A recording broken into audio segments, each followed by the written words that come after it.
Hey there, Ella. I have to apologize, my voice isn't the best, and this is probably going to be a short video, though I don't seem to be able to do those really. We'll try. I just wanted to talk briefly, because I think you hit the nail right on the head in this video.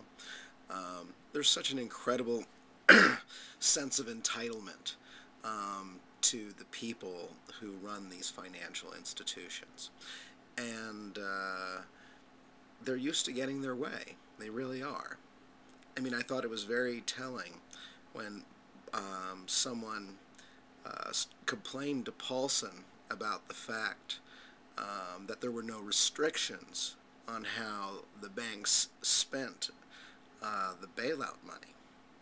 And his kind of stunned response, which I think is one of the most important things that I've heard, because it says everything about what's wrong with the relationships, is he said the banks would have never agreed to take the money if we restricted their way, their ability to spend it as they saw fit. I mean, those aren't his exact words, but I mean, that's exactly what he said. And I just think it's really intriguing because, as Naomi Klein pointed out when I saw her at one of the first talks that she gave after Barack Obama was elected, is that compared to people in other countries, our bailout, we didn't get anything. We got nothing. In Europe, they just didn't hand the money to the corrupt bastards and not, have any strings attached. There were rules, there were regulations, there was transparency, there were requirements. In some cases, they were just outright nationalized. But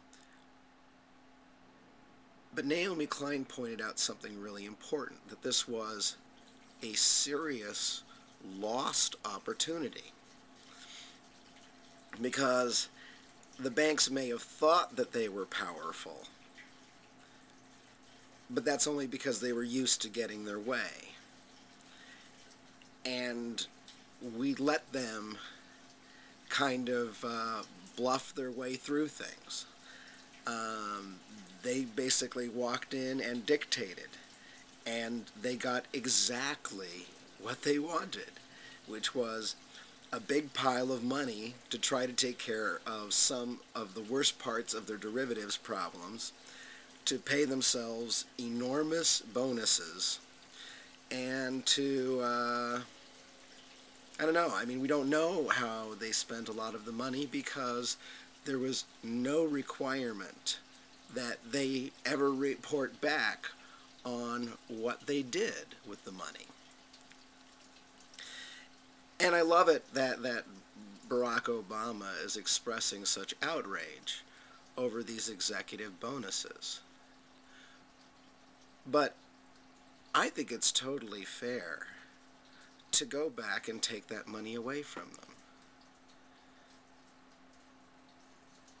And I don't know why anybody doesn't really talk about that. I mean, we all kind of stomp around, and it's like, oh, this is awful, this is terrible. But I mean, nobody just simply says, why don't we go and take the money away from them? Because I think we can all agree that they don't deserve it. Of course, whether they deserve it or not, I guess doesn't have anything to do with anything. But shouldn't it? Something to think about. But I think there's just been an incredible amount of contempt shown. They don't have any respect for us, and they are used to getting their way. I mean, just think of the staggering contempt of them awarding these huge salaries to themselves, as they were failing. I mean, there's no linkage between performance. It's, I deserve the money. I deserve the money whether I fuck up or do well. I deserve the money. I mean, that's why they can't really conceive of not getting their way. I mean, they're like George Bush. You know, I do well, and I get rewarded. I do poorly, and I get rewarded. I mean, that's their whole existence. I mean, basically, in the prior year, the way the bonuses went, that you got like a $500,000 for every million you lost. That's the way it worked out, because they lost twice as much as they gave out in bonuses. That's the new logic. So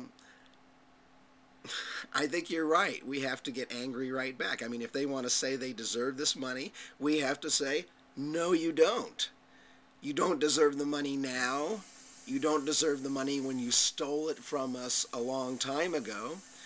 And people need to go even farther and say, you know, these people are not just stupid. They're not just contemptuous, but they're immoral. Because they've stolen from all of us. And that entitles us to go and take their shit. All the stuff that they took from us.